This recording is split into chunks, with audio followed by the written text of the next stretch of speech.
안녕하세요, 묘한의사입니다. 지루성 피부염은 굉장히 흔하다고 했죠.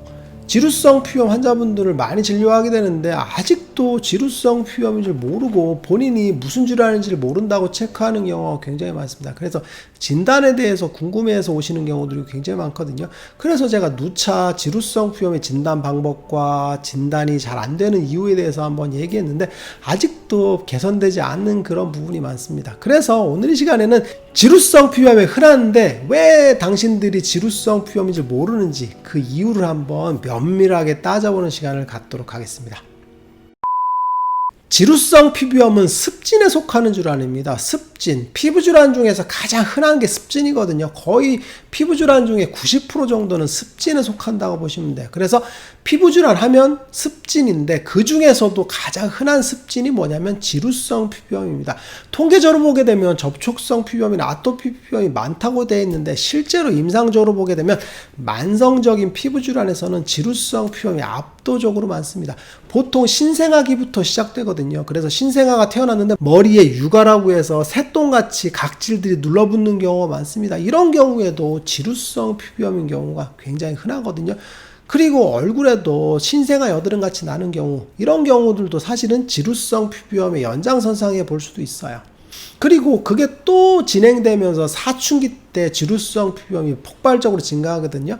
보통 이제 피지 분비가 많아지는 시기와 겹치기 때문에 여드름과 혼동되는 경우가 많지만 얼굴이 붉어지고 여드름이 많이 나는 경우에 지루성 피부염이 발현되는 경우가 굉장히 많습니다. 성인기로 들어들면서 이제 머리가 가렵거나 머리에 비듬이 많고 그리고 모낭염이 생기는 경우에도 지루성 피부염, 그리고 얼굴이 붉어지고 가려워지는 경우에도 굉장히 지루성 피부염의 빈도가 높거든요. 그러면 지루성 피부염이 이렇게 흔한데 왜 진단이 잘 안 될까요? 그러면 진단을 꺼린 이유가 뭘까요? 만성 피부질환에 가장 흔한 게 습진이라고 했죠. 근데 습진은 원래 양방적으로는 치료가 안 되는 질환입니다. 치료가 안 된다고 규정을 하고 시작을 해요. 근데 그 대표적인 지루성 피부염도 당연히 치료가 안 되겠죠. 치료가 안 되니까 사실은 진단을 꺼려하는 경우가 많습니다. 대충 알레르기다, 혹은 뭐 접촉성이다, 아니면 피부가 원래 예민해서 그래요 라고 얘기하는 경우가 많죠.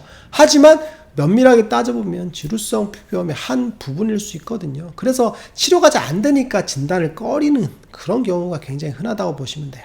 그리고 또 하나의 문제는 뭐냐면 습진에 대해서 진단이 잘못되어 있는 경우가 많습니다. 이렇게 얘기하면 좀 황당할 수 있는데 우리가 습진이라고 하면 굉장히 많은 카테고리를 나눠져 있고 분류가 나눠져 있거든요. 근데 대체적으로 보면 부위별로 나눠져 있어요. 입술 구순염, 아니면 이제 손습진, 한포진, 이런 식으로 돼 있고 형태적으로 나눠져 있거든요. 화폐상 습진이니, 그죠? 접촉성 피부염, 그죠? 이런 식으로, 아니면 발병 원인에 따라서 나눠져 있어요. 아토피 피부염이나 지루성 피부염, 접촉성 피부염 같이. 습진이 진단명이 굉장히 다양하지만 사실 나눠보면 4가지 질환으로 압축될 수가 있습니다. 제가 늘 주장하는 얘기인데 이게 알면 보이는 그런 부분일 수 있거든요. 가장 흔한 게 지루성 피부염입니다. 그 다음이 아토피 피부염, 그 다음에 화폐상 습진, 그 다음에 접촉성 피부염이거든요. 이 4가지가 90% 정도라 보시면 될 것 같아요.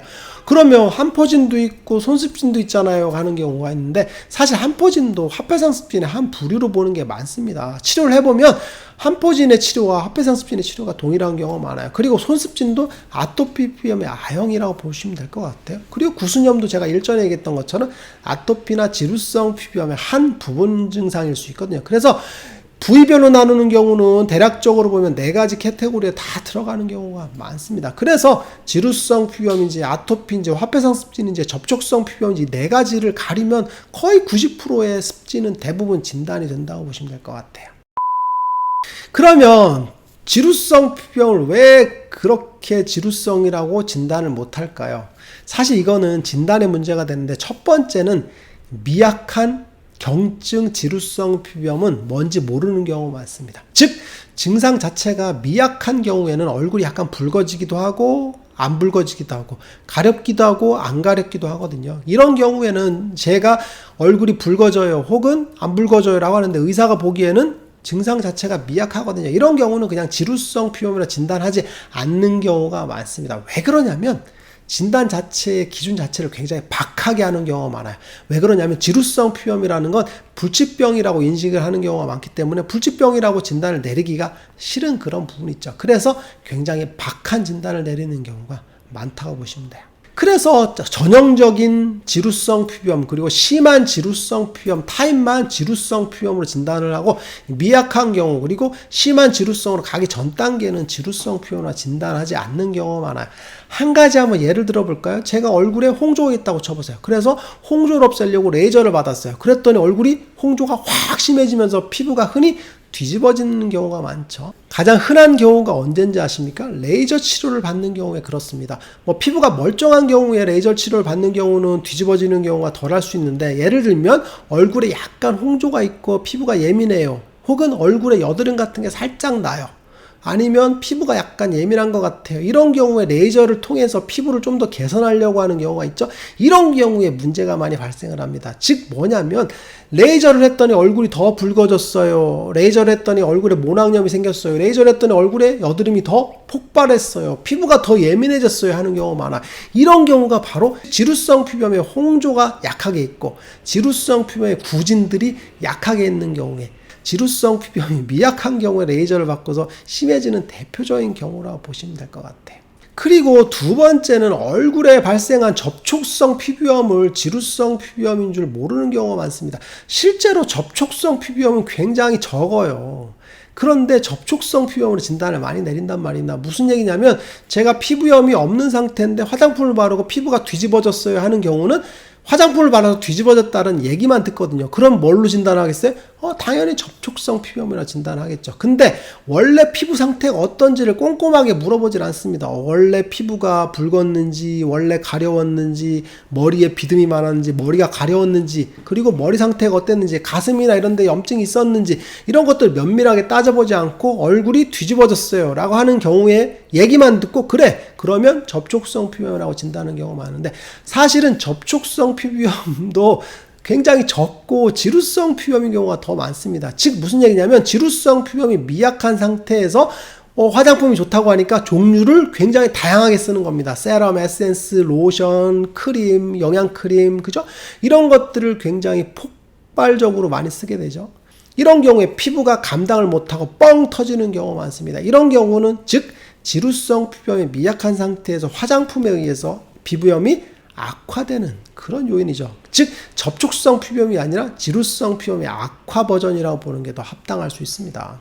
그리고 또 하나는 지루성 피부염의 타입별 분류를 모르기 때문입니다. 제가 누차 얘기했지만 지루성 피부염은 홍조형 타입, 습진형 타입, 구진형 타입, 모낭염 타입 이런 타입이 있다고 했죠. 근데 이런 타입을 알게 되면 피부염의 변화 상태에 대해서 알게 됩니다. 즉 내가 얼굴이 붉었다고 해서 지루성 피부염이고 여드름이 난다고 해서 여드름으로 바뀌었다라고 생각할 필요가 없다는 얘기죠. 즉 지루성 피부염의 연장선상에서 지루성의 홍조, 지루성의 여드름 타입, 지루성의 구진형 타입, 습진형 타입 이런 식으로 이해할 수 있다는 얘기죠. 즉 피부염의 생로병사를 이해하게 되면 증상이 변화되는 게 다른 병이 아니라 다른 양상이다라고 이해할 수 있는 거죠.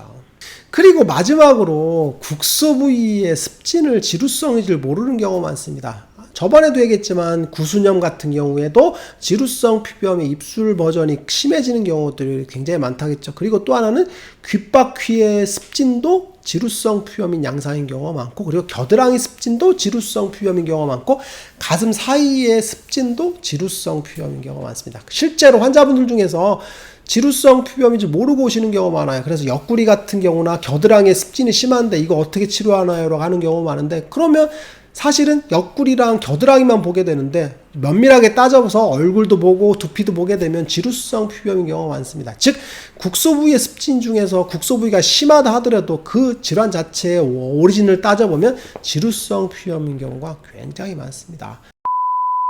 그러면 지루성 피부염의 정의는 뭐냐는 거죠. 사실은 지루성 피부염은 얼굴이 붉어지는, 그리고 얼굴이 가려워지는 이런 형태들이 가장 흔하죠. 그래서 얼굴이 붉고 가렵거나 붉고 여드름같이 뭐가 나면서 가렵거나 그리고 얼굴에 열이 잘 올라오면서 뭐가 자꾸 나는 형태, 이런 형태들이 지루성 피부염이 초기 버전인 경우가 많습니다. 물론 심각하게 퍼지게 되면 지루성의 습진형 타입 같은 경우는 얼굴이 대번에 지루성이 명확하게 구분될 수 있거든요. 하지만 미약한 경우에는 얼굴에 열이 자꾸 올라오면서 여드름 같은 게 좀씩 나면서 얼굴에 후끈후끈 달아오른다, 혹은 얼굴이 가려우면서 붉어진다, 이런 경우들이 지루성 피부염인 경우인데 놓치는 경우가 많죠. 그리고 또 하나는 머리가 가렵다, 그리고 머리가 붉어진다, 그리고 머리에서 냄새가 나고 머리에 비듬이 심하다 하는 경우는 지루성 피부염인 경우가 굉장히 많죠. 그래서 얼굴 형태를 보면서도 머리를 꼭 보셔야 됩니다. 그래서 머리에 기름이 많은지, 머리가 가려운지, 머리가 붉은지,